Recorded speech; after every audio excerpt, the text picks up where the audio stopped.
Hello everyone, welcome to P academy. मेरा नाम है चारू अग्रवाल और आज की जो वीडियो है उसमें हम देखने वाले हैं अस्तित्ववाद।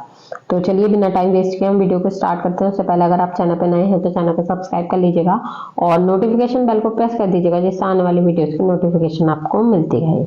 ठीक है, तो इससे पहले की जो वीडियोस हैं वो आ चुके हैं। अगर आपने नहीं देखी है तो लिंक डिस्क्रिप्शन में मिल जाएगा, वहां से जाके चेक कर लीजिएगा। साथ ही टेलीग्राम चैनल को ज्वाइन कर लीजिएगा, जिससे आपको कोई भी प्रॉब्लम होती है या कुछ भी आपको इन्फॉर्मेशन चाहिए तो आपको वहां पर प्रोवाइड हो सके। साथ ही जो प्रीवियस ईयर क्वेश्चन पेपर्स हैं वो भी टेलीग्राम पे उपलब्ध है, वहां से लाके ले सकते हैं। ठीक है, तो चलिए अस्तित्ववाद टॉपिक हम स्टार्ट करते हैं।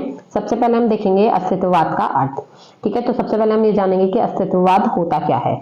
ठीक है, अस्तित्ववाद 20वीं शताब्दी के मध्य में उभरा हुआ एक दार्शनिक विचारधारा है जो व्यक्तिगत अस्तित्व, स्वतंत्रता और जिम्मेदारी पर बल देती है। तो अस्तित्ववाद का उदय कब हुआ? 20वीं शताब्दी के मध्य में। ठीक है, ये क्या है? एक दार्शनिक विचारधारा है जो किस चीज को महत्व देती है? व्यक्तिगत अस्तित्व, स्वतंत्रता और जिम्मेदारी।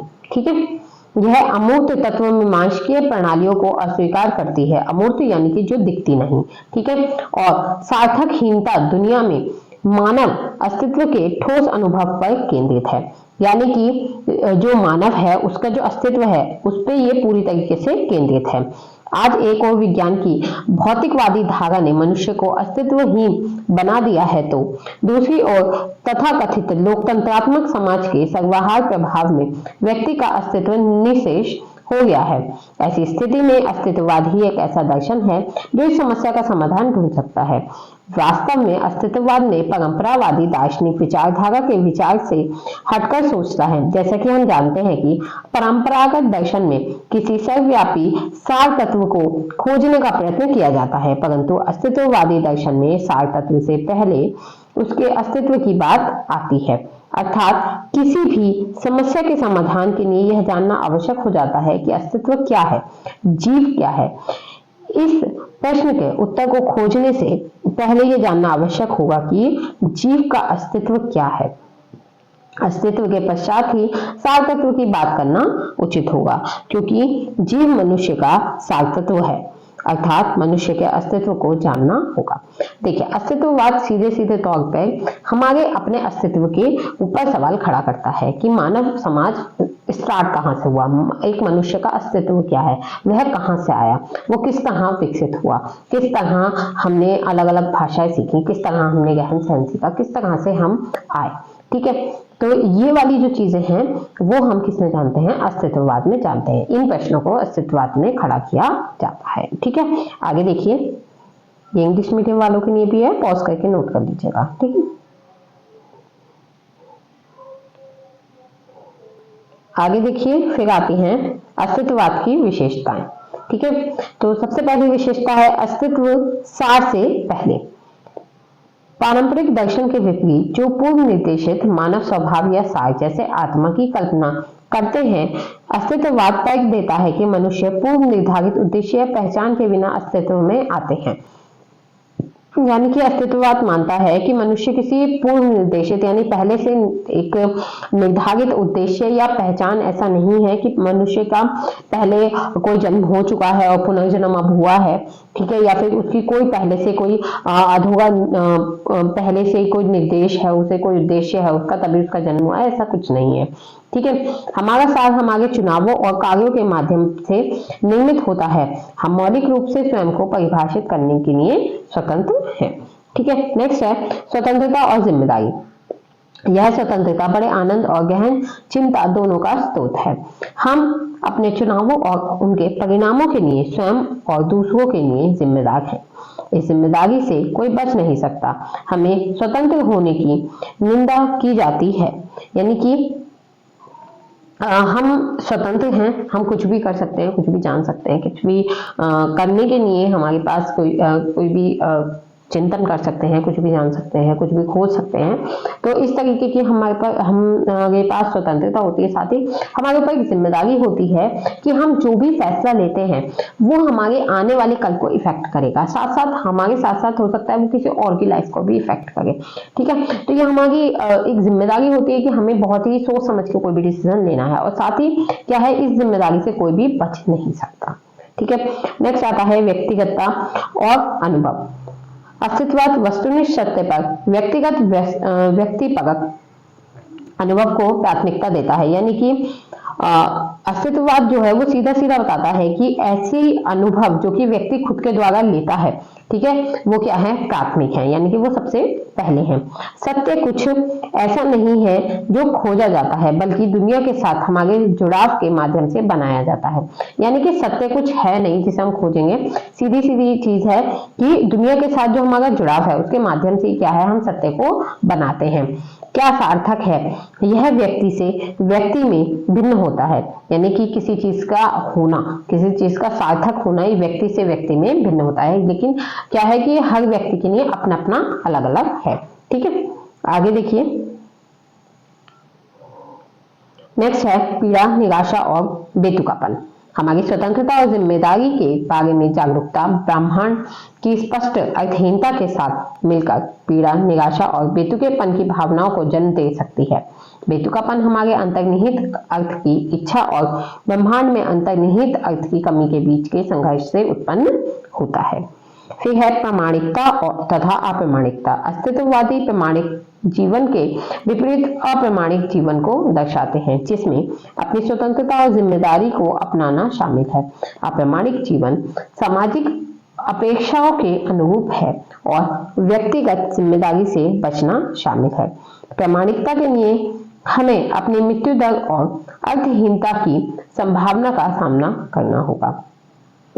देखिए, यहाँ पे अस्तित्ववाद जो है वो क्या करता है, अप्रामाणिक जीवन पे ज्यादा जोर देता है। ठीक है, यानी कि जिसमें हमारी स्वतंत्रता और जिम्मेदारी शामिल है। ठीक है, तो ये क्या करता है, सामाजिक अपेक्षाओं के अनुरूप होता है। साथ ही क्या होता है कि व्यक्तिगत जिम्मेदारियों से क्या करता है, बचना इसमें शामिल है। ठीक है, यानी बचना चाहता है। ठीक है, और प्रामाणिकता के लिए इसे क्या करना होगा, अपनी मृत्यु दर और अर्थहीनता यहाँ धन की बात हो रही है, अर्थहीनता की संभावना का जो है उसे वो सामना करना पड़ेगा, तभी वह अपने आप को प्रमाणित कर पाएगा। फिर है अर्थ की खोज। हालांकि ब्रह्मांड में अंतर्निहित अर्थ का अभाव है, यानी कि अगर हम ब्रह्मांड में अंतर्निहित अर्थ को ढूंढे, यानी कि ब्रह्मांड कैसे बना, मनुष्य कैसे बना, ऐसे अगर प्रश्न हम लेकर आए तो क्या है, ये प्रश्नों का जवाब हमें नहीं मिल पाएगा, इस चीज का अभाव है। अस्तित्ववादी हमारे चुनावों और कार्यों के माध्यम से स्वयं के लिए अर्थ पैदा करने के महत्व पर बल देते हैं। ठीक है, मतलब जो भी उनके चुनाव है और जो भी उनके कार्य हैं उसके माध्यम से वे स्वयं के लिए एक अर्थ पैदा करते हैं। यह अर्थ वस्तुनिष्ठ नहीं बल्कि क्या होता है, व्यक्तिपरक या व्यक्तिगत होता है। तो क्या होता है कि ये जो अर्थ होता है, जो भी हम मीनिंग निकालते हैं, जो भी हम अपने प्रश्न का उत्तर देते हैं, क्या होता है, ये व्यक्तिपरक यानी कि हर व्यक्ति का अपनी जगह होता है, और व्यक्तिगत और सबका पर्सनल होता है, यानी कि सब अपनी सोच के अनुसार इसका अर्थ बताएंगे आपको। ठीक है, आगे देखिए, इंग्लिश मीडियम वालों के लिए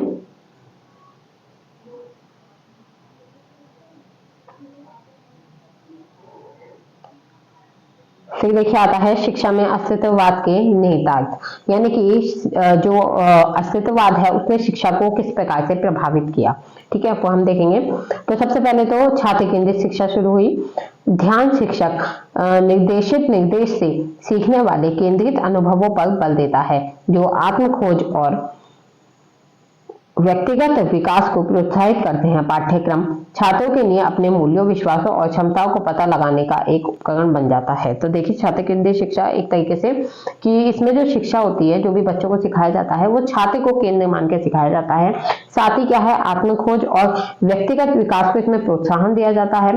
पाठ्यक्रम के लिए क्या होता है कि पाठ्यक्रम में यानी कि उन्हें जो पढ़ाया जाएगा उसमें उन्हें अपने मूल्यों, विश्वासों और क्षमताओं का पता लगाने का एक तरीका बताया जाएगा या उन्हें मदद की जाएगी। ठीक है, फिर है व्यक्तिगत जिम्मेदारी पर जोर। छात्रों को अपनी शिक्षा का स्वामित्व लेने और अपने शैक्षिक अनुभवों को आकार देने में सक्रिय रूप से भाग लेने के लिए प्रोत्साहित किया जाता है। इसमें आलोचनात्मक सोच, समस्या समाधान और कौशल और आत्म प्रतिबिंब को बढ़ावा देना शामिल है। फिर आता है प्रामाणिकता को बढ़ावा देना। शिक्षा को छात्रों को उनकी स्वतंत्रता और जिम्मेदारी के बारे में जागरूक करने में मदद करनी चाहिए। यहाँ शिक्षा को नहीं आएगा, यहाँ शिक्षक आएगा। ठीक है, शिक्षक। इसे का कर दीजिएगा। शिक्षक को छात्रों को उनकी स्वतंत्रता और जिम्मेदारी के बारे में जागरूक करने में मदद करनी चाहिए। उन्हें प्रामाणिक रूप से जीने और अपने मूल्यों के अनुरूप चुनाव करने के लिए प्रोत्साहित करना चाहिए। यह अनुरूपता को चुनौती देता है और व्यक्तित्व को प्रोत्साहित करता है। ठीक है, आगे देखिए। फिर है अस्तित्वगत चिंताओं का समाधान। पाठ्यक्रम को मानव अस्तित्व की चिंताओं और अनिश्चितताओं को स्वीकार करना चाहिए। जीवन के बड़े प्रश्नों जैसे अर्थ, उद्देश्य, मृत्यु के बारे में खुली चर्चा स्वयं और दुनिया की गहरी समझ को बढ़ावा दे सकती है। यानी कि इन विषयों पर चर्चा करनी चाहिए और सभी को अपने विचार रखने चाहिए। ठीक है, आलोचनात्मक सोच और आत्म जागरूकता का विकास। अस्तित्ववाद आलोचनात्मक सोच और आत्म जागरूकता के महत्व पर जोर देता है। शैक्षिक प्रथाओं को छात्रों को धारणाओं पर सवाल उठाने, अधिकार को चुनौती देने और अपने पूर्वग्रहों और दृष्टिकोणों पर प्रतिबिंबित करने के लिए प्रोत्साहित करना चाहिए। तो अस्तित्ववाद में क्या होता है, आलोचनात्मक सोच यानी कि किसी भी बात पर आलोचना करना, और आत्म जागरूकता की जो बात होती है उस पर क्या होता है, उस पर महत्व दिया जाता है। साथ ही क्या होता है कि जो शैक्षिक प्रथाएं हैं, ठीक है, और जो छात्रों की धारणाएं हैं उन पर सवाल उठाना, अधिकार के चुनने की अधिकार को चुनौती देना और पूर्वाग्रह और दृष्टिकोणों पर प्रतिबिंबित करने के लिए प्रोत्साहित उन्हें किया जाता है। यानी कि जो भी पहले से विचार दिए गए हैं, जो पहले दृष्टिकोण हैं, उन पे वह अपना दृष्टिकोण रखें। ठीक है, रचनात्मकता और नवाचार को बढ़ावा देना। क्योंकि अर्थ व्यक्तिपरक और नियमित है, इसलिए अस्तित्ववाद शिक्षा में रचनात्मकता और नवाचार को बढ़ावा देता है। छात्रों को स्वतंत्र रूप से खुद को व्यक्त करने और नए विचारों का पता लगाने के लिए प्रोत्साहित किया जाता है। तो स्वतंत्र रूप से छात्रों को क्या किया जाता है, खुद को व्यक्त करने और नए विचारों का पता लगाने के लिए प्रोत्साहित इसमें किया जाता है। ठीक है, ये इंग्लिश मीडियम वालों के लिए है।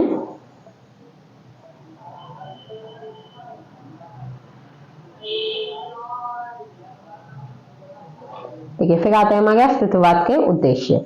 ठीक है, पहला उद्देश्य है मनुष्य स्वतंत्र है, उसको नियति प्रागनुभूत नहीं है, वह जो बनना चाहे उसके लिए वह स्वतंत्र है। यानी कि मनुष्य का एक स्वतंत्र प्राणी है और वो जो बनना चाहता है वो उसके लिए स्वतंत्र है। ठीक है, यही आपके उद्देश्य हो जाएंगे। ठीक है, उद्देश्य हो गए, और इसे ही आप चाहें तो सिद्धांत में भी लिख सकते हैं। ठीक है, सिद्धांत में या फिर विशेषता में अगर आपके पास आते हैं और आपको वो याद नहीं है, ठीक है, तो आप इन्हें ही यहाँ पर इंक्लूड करके आ सकते हैं। ठीक है, नेक्स्ट है मनुष्य अपने कृतियों का चयन करने वाला अभिकरण है, उसे चयन की स्वतंत्रता है। यानी कि वो अपने किसी भी चीज को खुद चुन सकता है। ठीक है, नेक्स्ट, अस्तित्ववादी शिक्षा व्यक्ति में चेतना का विकास करती है, जिससे वह सभी निर्णय स्वतंत्रता पूर्वक मन से ले सकता है। नेक्स्ट, मनुष्य का अपने चयन का पूरा दायित्व स्वयं का होता है, अतः स्वतंत्र मनुष्य को निरंतर पीड़ा, संदेह और कुंठाओं के बीच जीवित रहना पड़ता है। अपने चयन से उत्पन्न पीड़ा की जिम्मेदारी किसी अन्य पर डालकर वह संतोष नहीं कर सकता। वह अपने कर्मों के फलों का भार भावी जीवन पर भी नहीं डाल सकता। स्वतंत्र चयन का अनिवार्य फल पीड़ा है। यानी कि आपने कोई फैसला किया, उस फैसले में आपको जो भी डिसीजन में आपको जो भी रिजल्ट मिलेगा, तो आप ये नहीं कह सकते कि उसमें अगर आपको कुछ बुरा रिजल्ट मिला है तो आप इस चीज पे संतोष नहीं कर सकते कि अगर ये तो किस्मत में था। ना ही आप इस चीज पे संतोष कर सकते हो कि इसकी वजह से ऐसा हुआ। ठीक है, उसमें क्या होगा, आपने खुद से चयन किया है तो आपको इसकी जिम्मेदारी खुद को लेनी होगी। ठीक है, नेक्स्ट है अस्तित्ववादी शिक्षा बालक में उक्त मूल्यों का विकास करना चाहती है, अर्थात शिक्षा द्वारा बालक को स्वतंत्र मानव बनाना, जिससे कि वह अपने जीवन के संबंध में पराक्षित न रह स्वयं अपने नियति का निर्धारण कर सके। अस्तित्ववादी के लिए कोई एक निश्चित मार्ग नहीं है जो सबको अपने गंतव्य के लिए ले जाने में समर्थ हो, अतः प्रत्येक को अपना लक्ष्य निर्धारण करने की स्वतंत्रता होनी चाहिए। आगे देखिए, नेक्स्ट है अस्तित्ववादी शिक्षा का एक मुख्य उद्देश्य बालक को इस अनिवार्य सतत पीड़ा के लिए तैयार करना है, क्योंकि अस्तित्ववादी अन्य दर्शनों की भांति ईश्वर, कर्म, नियति, प्रकृति अथवा समाज को पर छोड़कर अपनी पीड़ा से निजात नहीं पा सकते। अस्तित्ववादी के लिए ना कोई आशय है, ना कोई सांत्वना देने वाला है। पीड़ा को भोगना ही उसकी नियति है और यही मनुष्य के कर्मों का फल है। ठीक है, तो इसका जो उद्देश्य होता है, यानी कि अस्तित्ववादी जो शिक्षा दी जाती है बालक को, उसका उद्देश्य क्या होता है कि उसे कंफर्म जो दर्द मिलने वाला है, जो पीड़ा उसे मिलने वाली है, उसके लिए उसे तैयार करना। अस्तित्ववादी दर्शन में क्या होता है, ईश्वर, कर्म, नियति, प्रकृति और समाज पर छोड़कर हम जो हमें पीड़ा मिल रही है उसे हम निजात नहीं पा सकते। यानी कि हमारे संग कुछ भी होता है तो हम ये नहीं कह सकते ईश्वर की वजह से हुआ, कर्म की वजह से हुआ, ये तो नियति थी, या प्रकृति में ऐसा होता रहता है, या फिर ये समाज की वजह से है, समाज में रहने की वजह से हमारे संग ऐसा हुआ। हम ऐसा कुछ नहीं कह सकते। ठीक है, तो अस्तित्ववादी के लिए ना कोई आशय होता है, ना कोई उसे सांत्वना देने वाला होता है, यानी कि कोई उसे दिलासा देने वाला नहीं होता है। पीड़ा को भोगना ही उसकी नियति होती है और यही मनुष्य के कर्मों का फल है। यानी कि सीधी सीधी चीज है, आप जो कर्म करोगे उसी के अनुसार आपको फल मिलेगा। जैसे कि मैंने कहा, आपका हर डिसीजन आपके आने वाले हर डिसीजन के लिए जिम्मेदार होता है, साथ ही आपकी लाइफ के लिए जिम्मेदार होता है। ठीक है, अब ये इंग्लिश मीडियम वालों के लिए है, वो नोट कर लीजिएगा। ठीक है, तो इसी के साथ ये जो वीडियो है वो कंप्लीट होती है। आई होप वीडियो आपको पसंद आई होगी। वीडियो पसंद आई हो, जो हेल्पफुल लगी हो, तो वीडियो को लाइक कीजिएगा, शेयर कीजिएगा दोस्तों के साथ और चैनल को सब्सक्राइब करना ना भूलें। साथ ही अगर आपने टेलीग्राम चैनल को ज्वाइन नहीं किया है, टेलीग्राम चैनल को ज्वाइन कर लीजिएगा। वहां पे आपको प्रीवियस पेपर मिल जाएंगे जिसका सोल्यूशन अभी हम यहाँ पर कर रहे हैं। ठीक है, तो अगर आपने इससे पहले की वीडियोस नहीं देखी हैं तो वो भी देख लीजिएगा, लिंक डिस्क्रिप्शन में है। ठीक है, तो मिलते हैं नेक्स्ट वीडियो में नेक्स्ट टॉपिक के संग। तब तक के लिए बाय, थैंक्स फॉर वॉचिंग।